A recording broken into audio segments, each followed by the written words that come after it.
In the aftermath, the official story was carefully constructed to protect what remained of social order.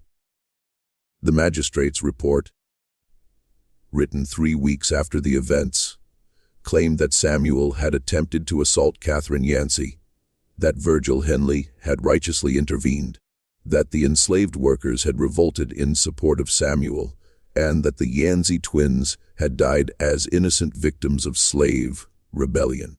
The report made no mention of the love triangle, the sisters, competition, or the fact that Catherine had willingly invited Samuel to meet her. Those details were too dangerous, too likely to inspire questions about the foundations of plantation society itself.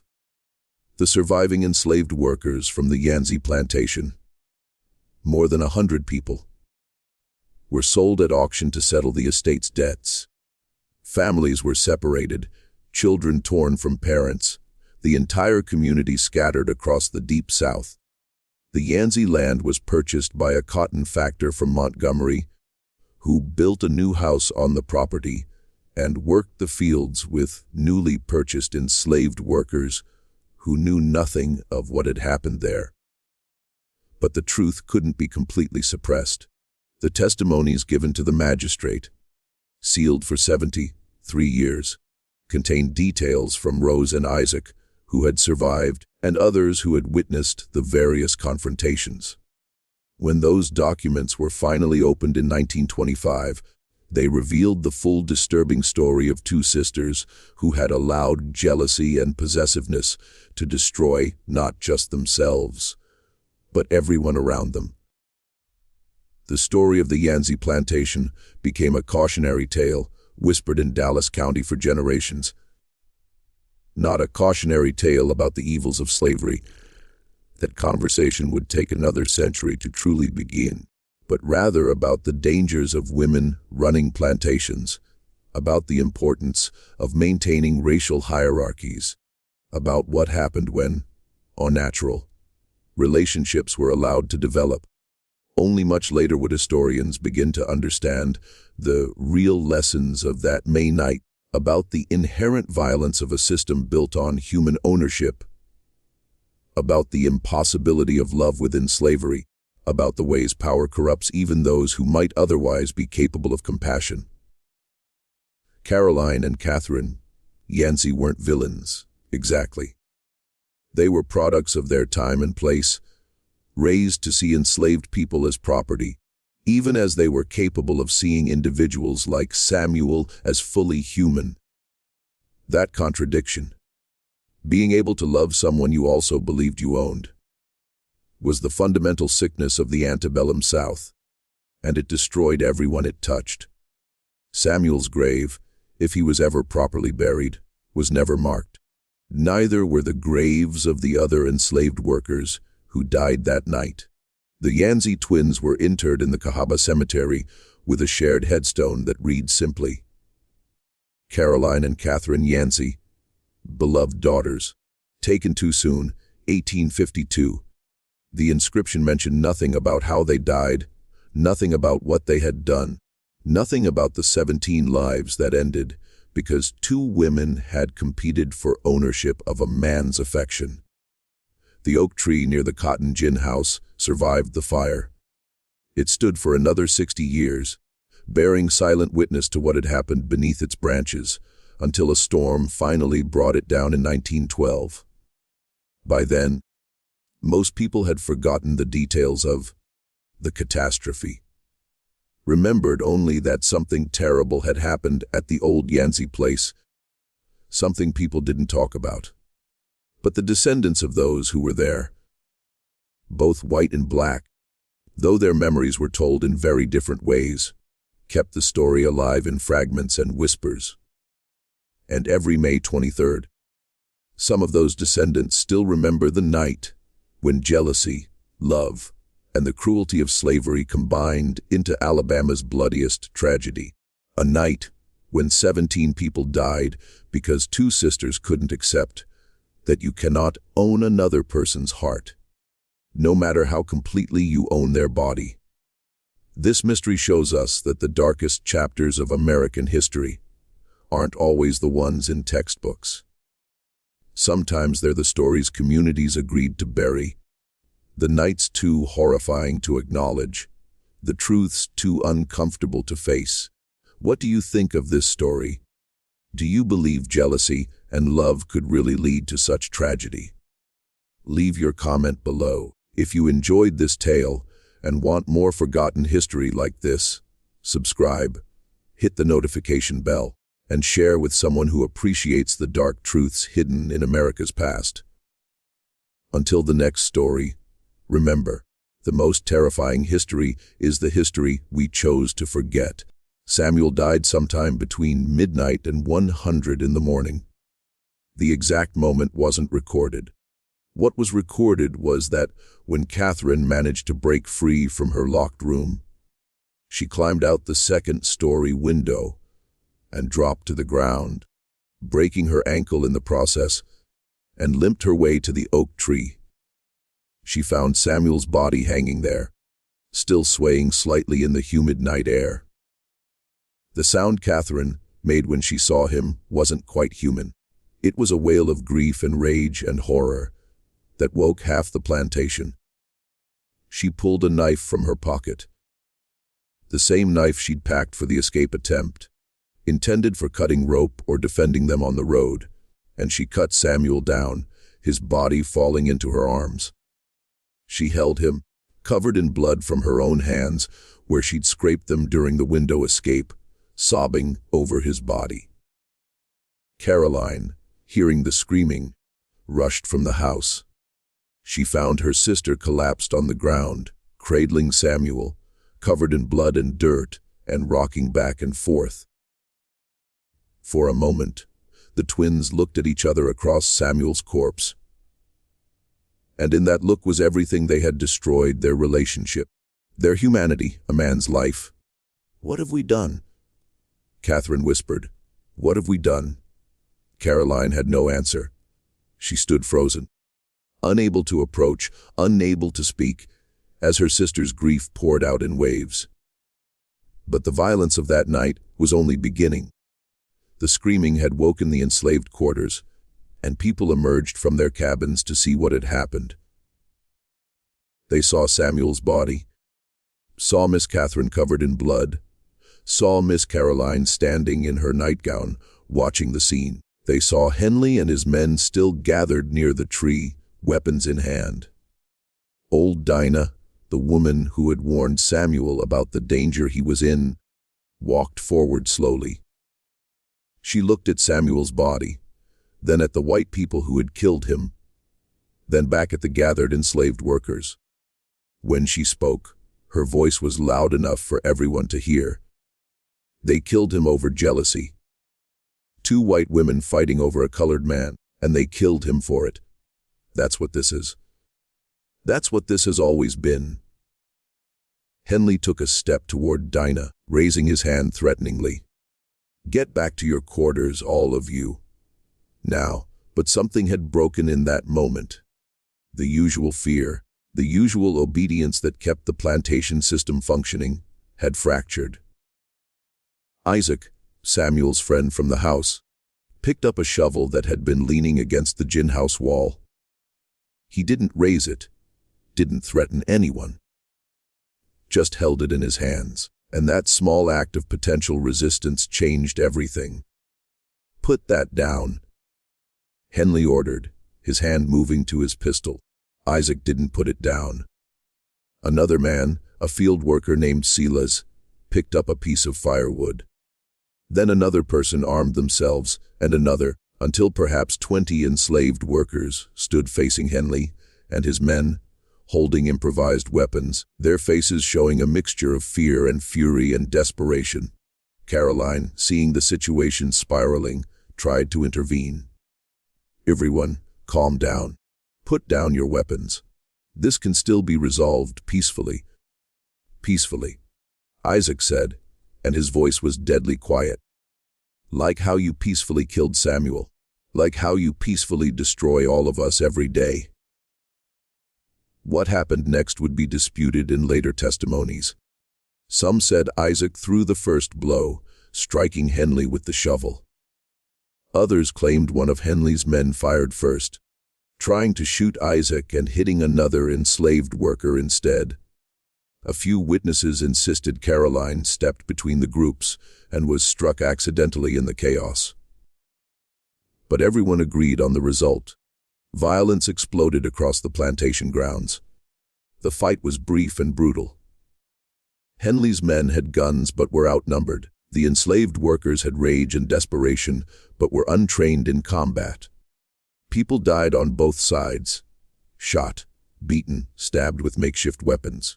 The violence spread through the quarters as more people joined the conflict, as old grievances and fresh horror combined into chaos. Catherine, still holding Samuel's body, seemed to go mad. She retrieved the pistol from her pocket, the one she had drawn on Caroline earlier, and she began shooting, not at the enslaved workers, but at Henley and his men. She killed 2 of them before she was shot herself, a bullet to the chest that dropped her beside Samuel's body. Caroline, trying to stop the violence, was caught in the crossfire. She fell near her sister, their blood mingling on the Alabama dirt. The twins, identical in life, died within minutes of each other, both trying, in their own flawed ways, to claim or protect or possess a man they had never had the right to love in the way they had. By the time the violence ended, by the time neighboring plantations arrived with reinforcements, by the time the sheriff from Cahaba showed up with a posse, 17 people were dead: the Yancey twins, Virgil Henley and 4 of his men, Samuel and 9 other enslaved workers who had participated in the resistance or had simply been in the wrong place when the shooting started. The Yancey plantation burned that night. Some claimed the enslaved workers set the fires deliberately in the chaos. Others said embers from dropped torches caught the cotton stores and spread. But the result was the same. The mansion, the gin house, the outbuildings, everything that represented generations of Yancey wealth, all of it was consumed by flames. One of the men, an overseer named Cutler from the adjoining property, laughed harshly. "Miss, with respect, you don't seem to understand your situation. What we witnessed here is a capital crime. That man was alone with you in the dark. That's all a jury needs to hear. Now you can either go quietly back to the house and let us handle this, or we can tell people you were complicit. Your choice." The threat was clear. Cooperate with their version of events, or be destroyed along with Samuel.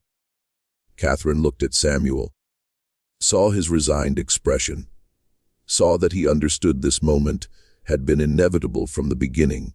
Their relationship had existed in a space that the plantation system couldn't tolerate. And now that system was reasserting itself with violence. "Run," Catherine said suddenly to Samuel. "Run now. I'll stop them." It was a foolish suggestion born of desperation rather than strategy. Samuel couldn't outrun bullets, couldn't escape men on horses with dogs. But before anyone could respond, a voice cut through the tension from outside the garden house. "What is happening here?" Caroline stood in the doorway, wrapped in a nightrobe, her hair loose around her shoulders. She had followed her sense of dread from the house, had seen the torches and heard voices, and now confronted a scene that confirmed her worst fears. She took in everything at once. Catherine standing protectively in front of Samuel, Henley and his men with weapons drawn, the damning intimacy of the setting. "Miss Caroline," Henley said, his voice taking on an explanatory tone. "We caught your property attempting to assault your sister. We were about to administer justice." Caroline looked from Henley to Catherine to Samuel, and in her face was a war between competing emotions: jealousy, fear, anger, and something that might have been regret. She could save Samuel by corroborating Catherine's story, by admitting the truth of the complicated relationship between the 3 of them. But doing so would destroy them all. Or she could accept Henley's version, sacrifice Samuel, and preserve the social order that gave her power and status. That's not what happened, Catherine said, looking directly at her sister.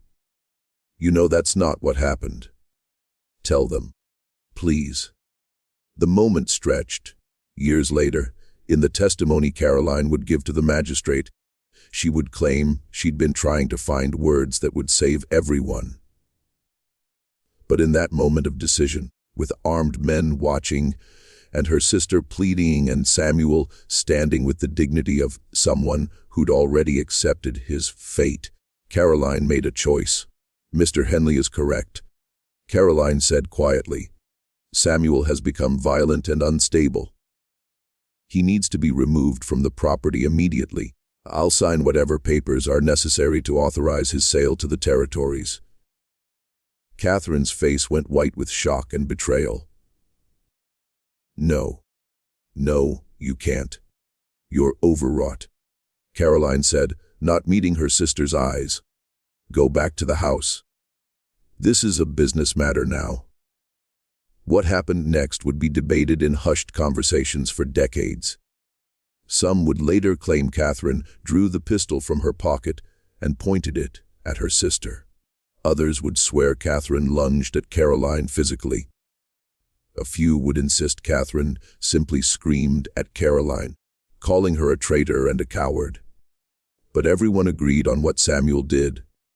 He stepped forward, placing himself between the sisters, his voice calm despite the terror of his situation. Stop. Both of you. This isn't worth destroying each other over. I'm not worth destroying each other over. You don't get to decide your worth, Catherine said, tears streaming down her face. You don't get to sacrifice yourself for them. I don't have a choice, Samuel replied. And then, looking at Caroline with something in his expression that might have been forgiveness or might have been condemnation. Neither do you, I suppose. Henley, tired of the drama and eager to restore order, gestured to his men. Take him to the tree by the gin house. We'll deal with this now. The phrase, deal with this, had only one meaning in the plantation South when applied to an enslaved person accused of threatening a white woman. Caroline's face paled as she understood what Henley was proposing. Wait, I said sell him not. With respect, Miss Caroline. This situation requires immediate resolution, Henley said. We can't wait for buyers or territory transfers. The other slaves need to see that this kind of behavior results in immediate consequences. Otherwise, we'll have chaos. Caroline opened her mouth to argue, then closed it. She had set these events in motion by confirming Henley's false version of the night's events. She couldn't walk it back now without destroying her own credibility and safety. She had chosen the system over Samuel, had chosen preservation of order over mercy, and now that choice was spiraling beyond her control. Catherine, seeing her sister's hesitation, made her own choice. She stepped forward and wrapped her arms around Samuel, holding him in full view of everyone present. Then you'll have to take me too. If you're going to kill him, you'll have to go through me.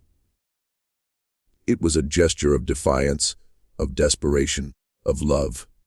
It was also futile. Two of Henley's men stepped forward and physically pulled Catherine away from Samuel, holding her as she struggled and screamed. Another man grabbed Samuel, binding his hands with rope. Take Miss Catherine to the house, Caroline ordered, her voice shaking. Lock her in her room. Don't let her out until morning. As Catherine was dragged away, still screaming protests, Caroline turned to Henley. What she said next would haunt her for the rest of her life. Do what you think is necessary, but make it quick. I don't want him to suffer. Henley nodded, and then he and his men took Samuel toward the old cotton gin house, where a large oak tree stood. A tree that had seen these scenes before, that had borne the weight of justice, in the form of hemp rope and human bodies. What happened at the oak tree near the Cotton Gin House was, in the end, not recorded in official documents. Lynchings rarely were, particularly when they were conducted under the pretense of protecting white women from enslaved men. But the events that followed Samuel's death, the cascading violence that turned May 23, 1852 into Alabama's bloodiest night, were documented extensively because they couldn't be hidden or dismissed. But Samuel also understood that if he didn't go along with Catherine's plan, she would be devastated, might do something even more reckless, and there was a small, irrational part of him that wanted to believe escape was possible, that Catherine's love could somehow overcome the brutal machinery of slavery. He spent the hours before midnight talking quietly with Isaac, the young man who worked in the house. Isaac had been born on the Yenzi plantation, had known nothing but this life, and he listened to Samuel's situation with the weary wisdom of someone who had seen these dramas play out before. "These white women and their games," Isaac said, shaking his head. "They think they can control everything, including how we feel. Miss Catherine acts like she's doing you a favor, like helping you run is noble. But when you get caught, and you will get caught, she'll be safe in this house while you're being torn apart by dogs or hanging from a tree." "I know," Samuel said quietly, "but what choice do I have? If I refuse her plan, I'm still being sold away. If I try to run, at least there's a chance." A tiny chance, but a chance. Isaac considered this. There's always another choice, the choice enslaved people have always had when pushed too far. Samuel understood what Isaac meant without him saying it directly. Resistance. Not escape, not submission, but direct confrontation with the system itself. It was a choice that always ended in death. But sometimes people reached a point where death on their own terms seemed preferable to continued degradation. "I'm not ready for that," Samuel said. "None of us are," Isaac replied. "Until suddenly we are." As midnight approached, the Yenzi plantation settled into uneasy silence. Caroline, exhausted from the day's confrontations, had finally fallen asleep in her bedroom, though her rest was troubled by dreams of conflict and loss. Catherine lay awake, dressed in dark clothes suitable for riding, a packed bag beside her bed. She had decided to go with Samuel, after all, had convinced herself their love could overcome any obstacle. Virgil Henley sat in his cottage near the slave quarters, drinking whiskey and cleaning his pistol, convinced that everything happening at the plantation was the result of weak female leadership. And Samuel prepared to meet Catherine, to participate in her doomed plan, because he had run out of better options. What none of them knew was that Rose, the house girl who had been carrying messages between the sisters and Samuel, had become increasingly frightened by what she was witnessing.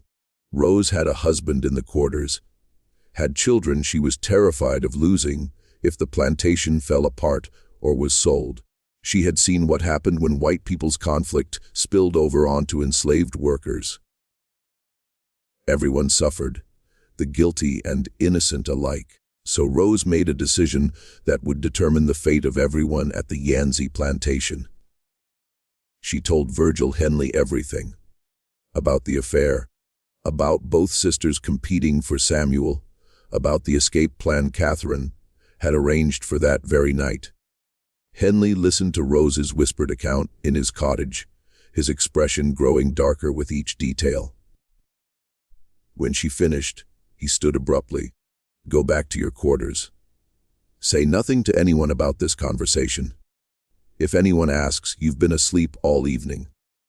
Or Rose fled, terrified she had made everything worse.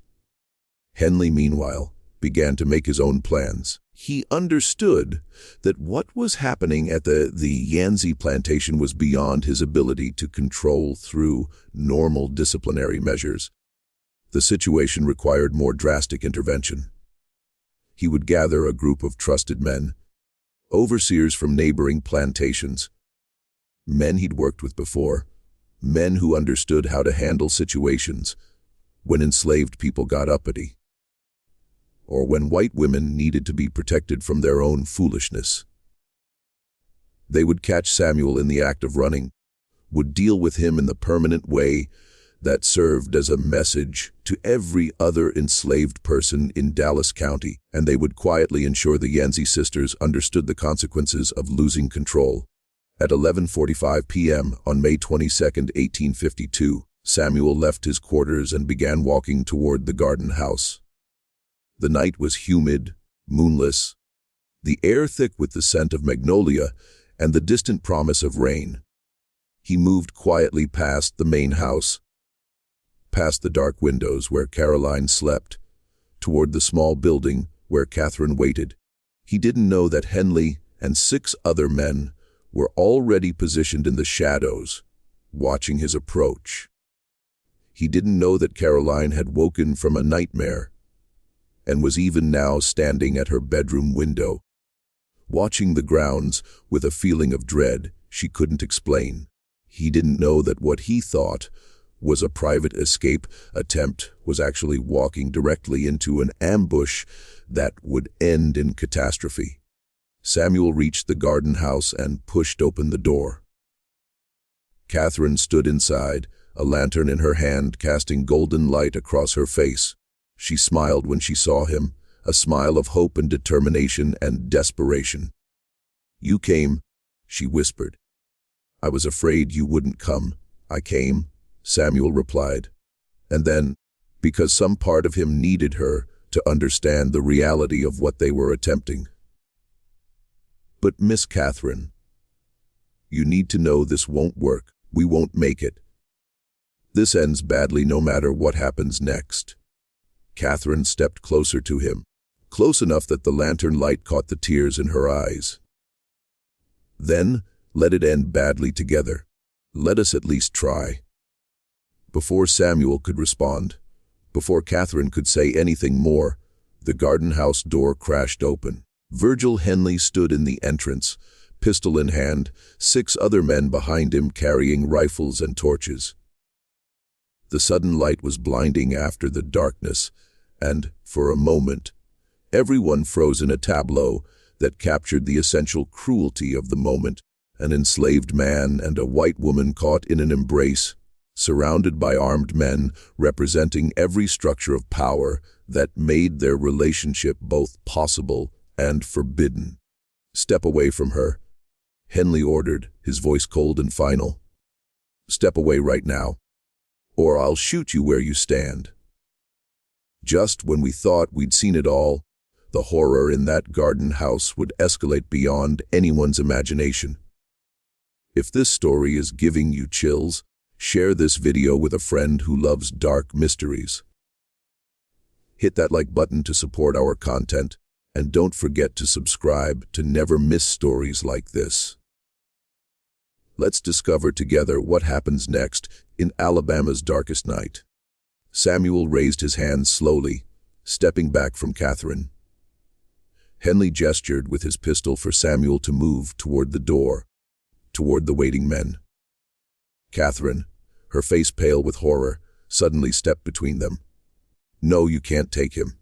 I invited him here. This is my fault, not his. Miss Catherine, you need to go back to the house," Henley said, his voice holding a warning. "This doesn't concern you anymore. We're dealing with a slave who attempted to assault you. That's what happened here. That's what everyone will say happened.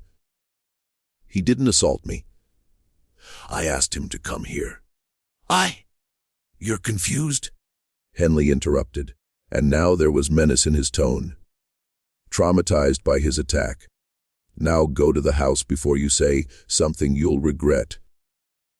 Catherine understood, in that moment, what Henley was planning. They would kill Samuel and claim he'd attacked her. They would frame everything as a simple case of a slave getting violent with a white woman.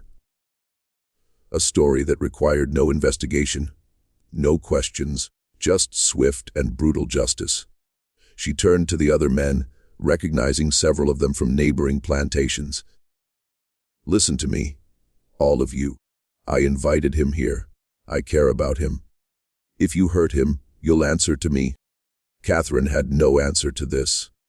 She stood trembling with rage and helplessness, tears streaming down her face while her sister watched with an expression of pity and contempt. Samuel, caught between them, made a decision. I'll choose, he said suddenly. You want me to choose? I'll choose. Then this ends. Both sisters turned to look at him. What? Caroline said. You ask me to choose between you. I choose Miss Catherine. She's the one who first saw me as human. If my choice means anything, if there's any possibility of something other than being property forever, I choose her. For a moment, hope flared in Catherine's eyes. Then Caroline smiled, a cold, terrible expression. Your choice means nothing. You're a slave. You don't get to choose. Catherine stepped forward, her hand moving to her dress pocket, where she'd placed a small pistol earlier that morning. A weapon she'd taken from her father's study, intending to use it to protect herself and Samuel if they tried to run. Her hand closed around it, and in that moment, she genuinely considered shooting her sister. Caroline saw the movement, recognized the shape of the weapon through the fabric, and her face went pale. Give me ownership of Samuel, Catherine said, her voice shaking. Sign over your half to me now. If you shoot me, you'll hang, Caroline said, and Samuel will still be sold. Henley or the sheriff will ensure it. You can't win this way. The standoff lasted for what felt like hours, but was probably less than a minute. Then Samuel spoke, his voice utterly calm. Miss Catherine, put the gun away. Please. Nothing good comes from this. Catherine looked at him, saw something in his expression, pleading, or perhaps wisdom, and slowly removed her hand from her pocket, empty. The moment of potential violence passed, but the damage was done. Everyone present knew how close they'd come to murder. Caroline straightened her dress, her composure returning, though her hands shook slightly. I'm going to Montgomery tomorrow to speak with our lawyer about formally selling Samuel. This situation has become untenable. He'll be gone within a week. Catherine turned and walked from the room without another word. Samuel remained standing where he was, and Caroline couldn't quite meet his eyes as she told him to return to his quarters and remain there until she decided what to do with him. That evening, the entire social structure of the Yanzi plantation began to fracture. Word of the confrontation spread through the enslaved quarters with the speed that gossip always travels when people's lives depend on reading the moods and tensions of those who hold power over them. The field workers, who had been kept separate from the house drama until now, learned that two white women were fighting over a house slave, that guns had been drawn, that everything was falling apart. Virgil Henley heard the whispers and understood immediately how dangerous the situation had become. Enslaved workers who witnessed white people losing control, who saw the power structure destabilizing, might get ideas, might start thinking about rebellion or escape, might realize that the system that held them in bondage was more fragile than it appeared. Henley called a meeting with Caroline that evening, insisting something had to be done immediately. That man needs to be made an example, Henley told Caroline in her office. The others are watching. They're seeing weakness, seeing division. You need to reassert control. I'm selling him, Caroline said. That resolves the issue. Not quickly enough. He should be whipped tonight. publicly. Send a message that insubordination gets punished. Caroline hesitated. She knew Henley was right from a plantation management perspective. Maintaining discipline through fear was standard practice. But the thought of ordering Samuel whipped after everything that had passed between them made her feel sick. "No," she said finally. "We'll handle this my way." Henley's expression hardened. "You're making a mistake. Both you and your sister. This is what happens when women try to run plantations without a man's firm hand." The condescension in his voice sparked Caroline's anger. "You're dismissed, Mr. Henley. I'll call you if I need your services." After Henley left, Caroline sat alone in the office, trying to determine her next move. She had lost control of the situation, something she prided herself on never allowing.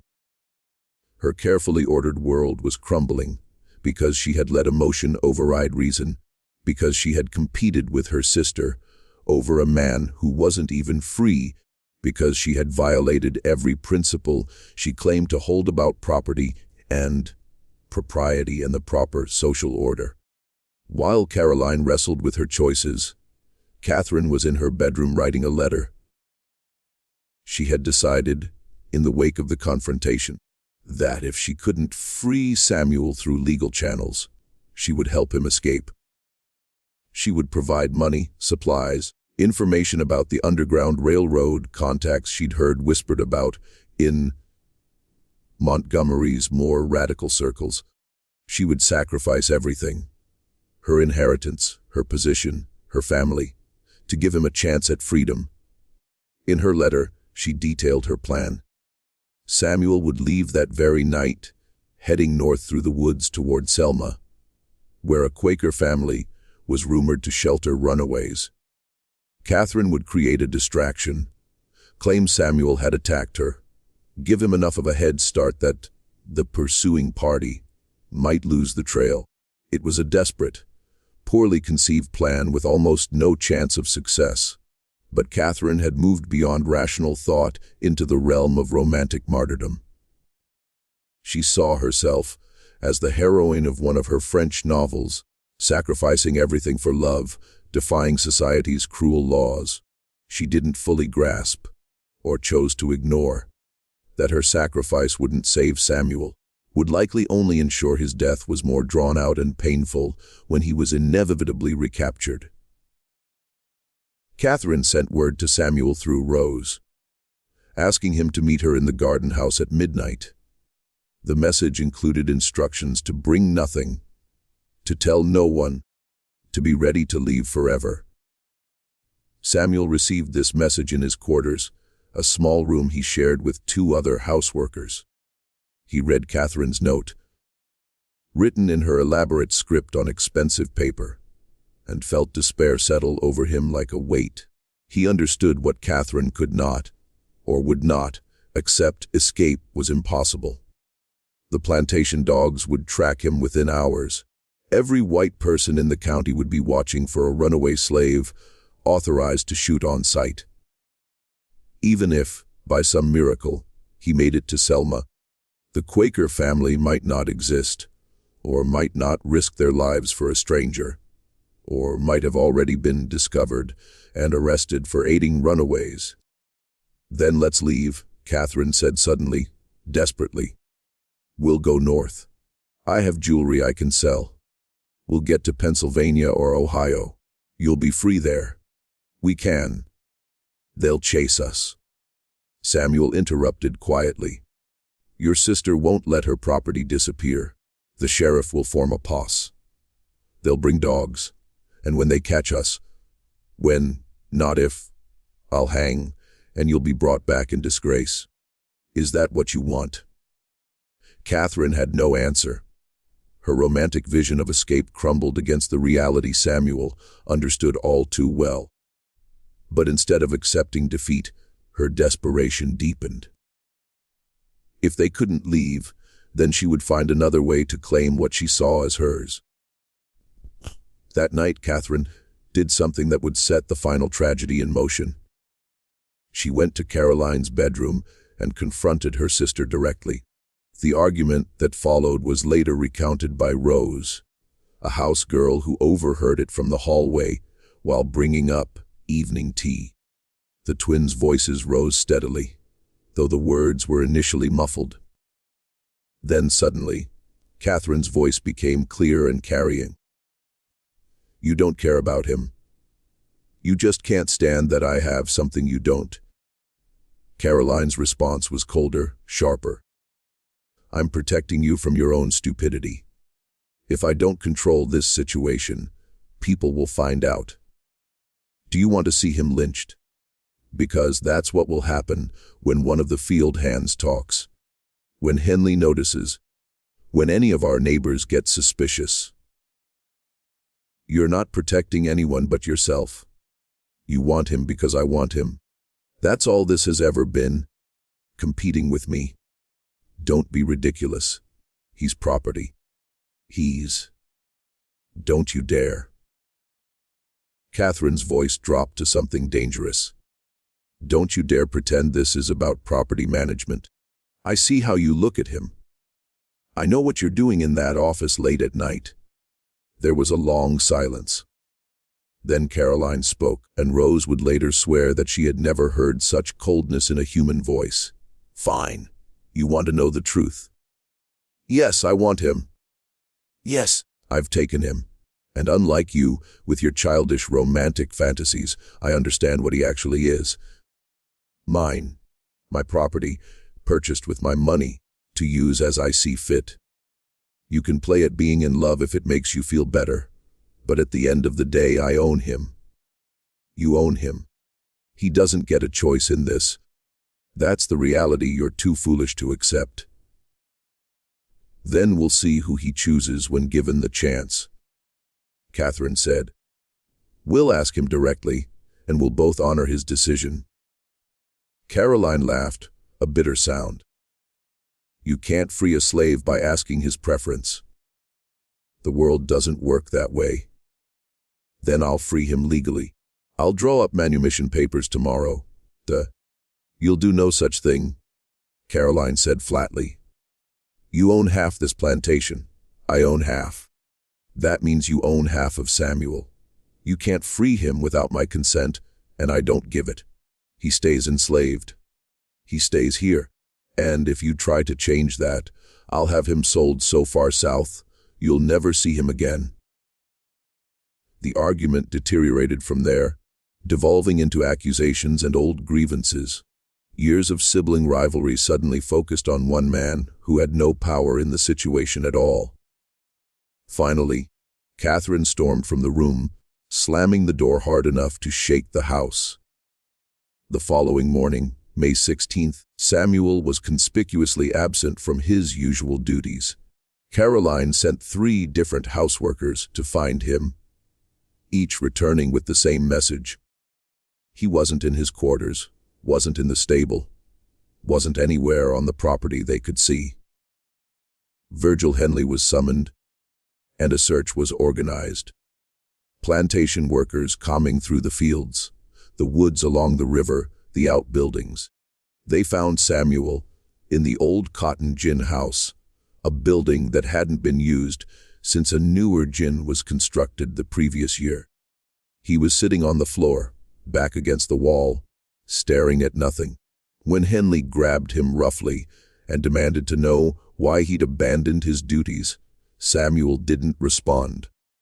He simply stood when pulled to his feet and allowed himself to be marched back to the main house without speaking a word. Caroline saw him in this state and felt something crack in her carefully controlled demeanor. She dismissed Henley and the others, then approached Samuel in the plantation office where he'd been left standing. "What's wrong with you? Why did you disappear?" Samuel looked at her, and Caroline would later tell the magistrate that his eyes held something she'd never seen in an enslaved person before. Not hatred, not fear, but complete resignation. "You can't force someone to choose between 2 people who own them," he said quietly. "There's no choice in that. Just survival. We're not forcing. Caroline started, but Samuel cut her off, a boldness that would have gotten him whipped on most plantations. Yes, you are. Both of you. Miss Catherine thinks she's different, because she talks to me like a person. But she still owns me. You think you're practical and honest about it, but you still own me. And now you're both angry because your property isn't behaving the way you want. He paused, seeming to wrestle with whether to continue, then clearly deciding he had nothing left to lose. I can't be part of this anymore. I won't be. Sell me, whip me, kill me. I don't care. But I won't keep doing this. For a long moment, Caroline stared at him. Then, surprisingly, her expression softened into something almost like regret. You're right, she said quietly. This has become impossible. I'll arrange to sell you to a factory in Mobile. You'll be processed through and resold elsewhere. It's the safest option for everyone. But Catherine, who had been listening from the hallway, burst into the room. You will not sell him. I won't allow it. You don't have a choice, Caroline said, her voice hardening again. I own half of him. That gives me the power to force a sale if I believe the asset has become disruptive to plantation operations.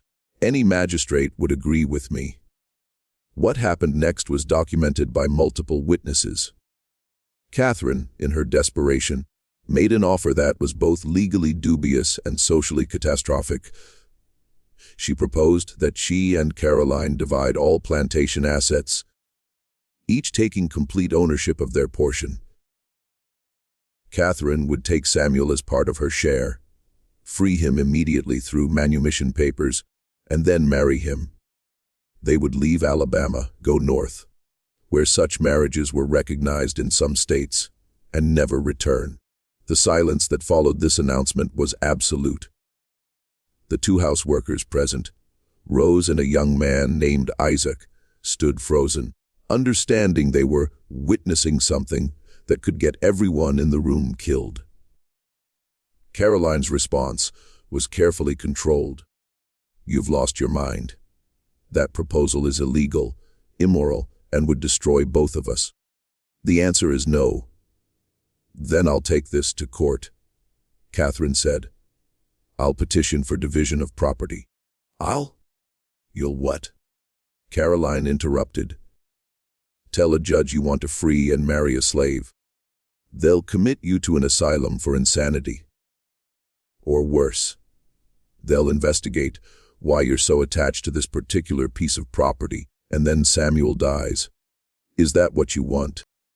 Caroline's first instinct was horror. Her second was rage. And her third was something she didn't expect and couldn't fully acknowledge, even to herself, jealousy. Not because she cared about maintaining racial hierarchies or property boundaries, but because she had begun to notice Samuel too.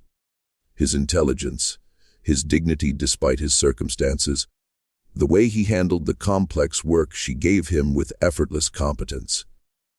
She had told herself these were merely professional appreciations, the satisfaction of having found a valuable asset.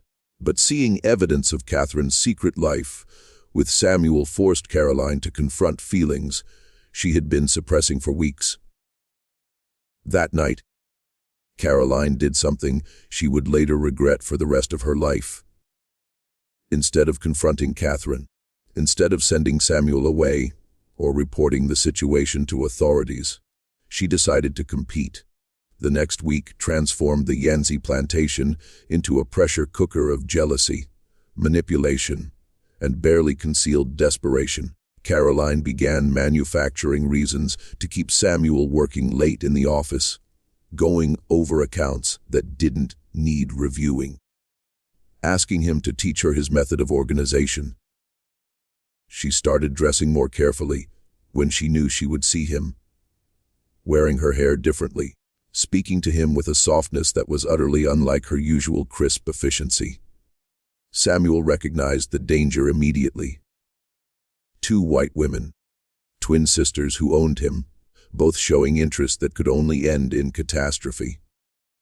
He tried to withdraw, to become invisible again, to revert to the submissive mask that kept enslaved people alive. But Caroline had power over his daily existence.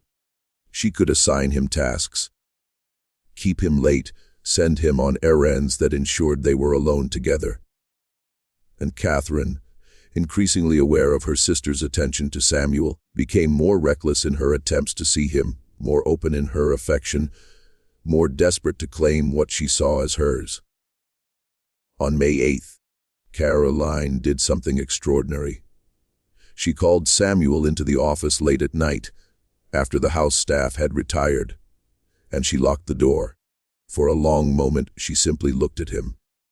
And Samuel stood frozen, certain this was the moment his life would end. Then Caroline spoke, her voice shaking slightly. The first time Samuel had ever heard uncertainty in her tone. "My sister has been meeting with you in the stable. Don't deny it. I have evidence." She paused, watching his face carefully. "I could have you whipped until you can't stand. I could sell you south to the sugar plantations, where you'd be dead within 2 years. I could report this to the sheriff and watch you hang." Another pause, longer this time. "Or I could offer you something different." What Caroline proposed in that locked office was a transaction that revealed both the absolute corruption of the slavery system and the desperate measures a lonely, isolated woman might take. She would protect him from punishment for his involvement with Catherine. She would ensure his safety, improve his living conditions, perhaps even, she hinted carefully, consider his future freedom. In exchange, he would transfer his attentions to her. He would meet with her as he had met with Catherine. He would, in essence, become shared property between the twin sisters, though Caroline made clear she expected to be the primary beneficiary of the arrangement. Samuel had no choice, and both of them knew it. His consent was purchased with the threat of death and the faint hope of survival. He agreed to Caroline's terms, because the alternative was unthinkable. For the next 2 weeks, Samuel found himself caught in an impossible situation. Catherine, unaware of Caroline's ultimatum, continued to seek him out, to speak with him in hushed voices about running away together, about freedom, about a life beyond Alabama that could never exist. Caroline, meanwhile, summoned him to the office with increasing frequency, demanding his attention, his time, his body. The careful distance she had initially maintained, the pretense of propriety, gradually eroded. She touched his hand when reviewing ledgers. She stood too close when discussing inventory. She made comments that were unmistakably personal rather than professional. The other enslaved workers in the house noticed, of course. They saw Samuel's increasing exhaustion, the tension that radiated from him, the way both white women watched him constantly. They whispered among themselves about the danger brewing, about how these situations always ended in blood. Old Dinah, who had worked in the Yancey house for 40 years, pulled Samuel aside in early May and spoke with the blunt honesty of someone who had seen too much tragedy. "Whatever's happening between you and those women, it's going to kill you," she said flatly. "White women and colored men. It always ends the same way. You need to do something wrong. Get yourself sold away before this explodes." But Samuel couldn't see a way out. If he tried to run, the dogs would find him within days. If he deliberately sabotaged his work to get sold, he might end up somewhere worse. And despite everything, despite the danger, despite the manipulation, despite the fundamental wrongness of the entire situation, he had developed genuine feelings for Catherine, not the complicated mixture of fear and obligation he felt toward Caroline, but real affection for the woman who had first seen him as human, who had risked everything to speak with him as an equal. Catherine, meanwhile, had begun to realize her sister was also involved with Samuel. She noticed the way Caroline's eyes followed him, the way she found excuses to keep him working late. The subtle changes in Caroline's behavior. What should have been a warning instead ignited Catherine's competitive nature. The sisters had always competed. For their father's approval, for social status, for everything. Now they were competing for Samuel, and neither seemed capable of recognizing how grotesque and dangerous the situation had become. On May 15th, Catherine confronted Samuel in the garden house, her voice sharp with accusation. "You've been spending time with Caroline. I can see it. Has she touched you?" Samuel's silence was answer enough. Catherine's face went pale, then flushed with anger. "She doesn't care about you. She sees you as property and asset to exploit. I'm the one who sees you as a person. I'm the one who would risk everything for you." "Miss Catherine," Samuel said carefully, using the formal address, because even in private moments, the power dynamic could never be forgotten. "With respect, you can't risk what I risk. If this comes out, you'll be socially ruined. I'll be dead. Those aren't equivalent consequences." The truth of this statement hung between them. Catherine wanted to argue, to insist her feelings made them equals, but she couldn't. The plantation system that had given her wealth and status had also made true equality between them impossible. She could sympathize, she could rebel against the strictures of her society, but she couldn't change the fundamental reality that she was free, and he was not, that her worst nightmare was exile from polite society, while his was death. Samuel arrived at the Yenzi plantation on March 18th. Virgil Henley wanted to send him to the fields immediately. Field hands were always needed, especially strong young men who could work from sunup to sundown. But Caroline overruled him. Samuel would work in the house, she insisted. He would assist with correspondence, inventory management, and the complex record keeping required to run an estate of this size. The decision caused immediate friction. Henley, who had run the Yenzi plantation's labor force for 6 years with brutal efficiency, didn't trust educated slaves. They gave the others ideas, he argued. They caused unrest. But Caroline held firm. She owned half this plantation, and she would decide how her property was utilized. For the first 2 weeks, Samuel performed his duties exactly as expected. He was deferential, quick to understand instructions, meticulous in his work. He helped Caroline organize shipping manifests, copied letters in a neat hand that suggested formal education somewhere in his past, and maintained the household inventory lists with impressive accuracy. He spoke only when spoken to, kept his eyes downcast in the presence of white people, and showed none of the insolence that Henley constantly warned about. But Catherine watched him from the windows of the upper floor, from the doorway of the drawing room, from her seat on the veranda in the late afternoon. She watched the way he moved through the house, the way his jaw tightened when Henley barked orders, the way his hands, calloused but careful, held the pen when he wrote. She began finding excuses to be wherever he was working, asking questions about the inventory, requesting his assistance with moving furniture, or retrieving books from high shelves. It was Catherine who first spoke to him, as if he were a person rather than property. It happened on April 2nd in the library, where Samuel was cataloging the contents of the Yenzi book collection. Catherine entered, closed the door behind her. Something she should never have done, something that violated every social code of the plantation South, and asked him a question that would change everything. "Can you read these?" she asked, gesturing to the shelves of books. "Or just copy the titles?" Samuel looked up, clearly uncertain how to respond. The question itself was dangerous. Admitting to full literacy could be seen as threatening, but something in Catherine's expression, genuine curiosity rather than malice, made him answer honestly. "I can read them, miss. My first owner's wife taught me when I was young. She was a Quaker from Pennsylvania who believed differently about such things." Catherine pulled a book from the shelf. Victor Hugo's The Hunchback of Notre Dame, a French novel that had recently been translated into English. "What's this one about?"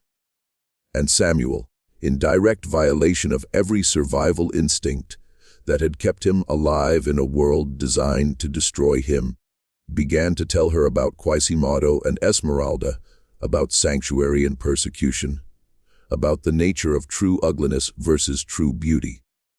Catherine listened, sitting on the edge of the library table, her elaborate day dress spreading around her like a flower, while an enslaved man spoke to her about literature and philosophy as if they were equals. This scene repeated itself over the following weeks. Catherine would find Samuel alone, ensure they wouldn't be interrupted, and they would talk. About books at first, then about music, about the world beyond Dallas County, about ideas and dreams and thoughts that couldn't exist within the rigid hierarchy of plantation life. Catherine had never had conversations like these. Not with her sister, who thought only of profit and propriety. Not with the simpering sons of planters who courted her. Not with anyone. For the first time in her life, someone listened to her thoughts as if they mattered, challenged her ideas, made her think beyond the boundaries of her privileged existence. For Samuel, these conversations were something else entirely. They were dangerous, potentially fatal. Every word he spoke was a risk. Every moment alone with a white woman was a threat. One accusation, one misunderstood gesture, and he would be killed. No trial, no questions, just a rope and a tree. He knew this absolutely. Yet he continued to meet with Catherine, continued to speak honestly with her, because in those stolen moments in the library or the garden house or the tack room of the stable, he could briefly exist as something other than property. By late April, their conversations had evolved into something that couldn't be called mere intellectual exchange. They had become intimate in ways that transcended physical touch. Though that barrier, too, would eventually fall. Catherine found herself thinking about Samuel constantly, arranging her days around moments when she might see him alone, lying awake at night replaying their conversations. For a woman raised in a society that taught her to see enslaved people as less than human, as tools or children incapable of complex thought, these feelings created a cognitive dissonance that she couldn't resolve. How could she feel this way about someone she was supposed to own?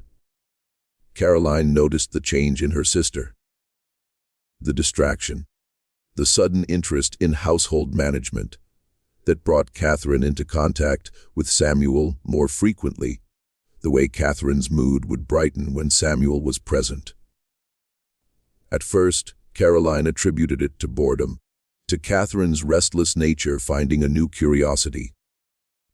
But Caroline was observant, meticulous in her attention to detail, and she began to watch more carefully.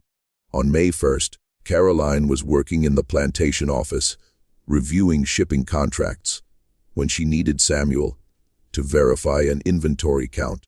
She sent a house girl to fetch him, but he couldn't be found.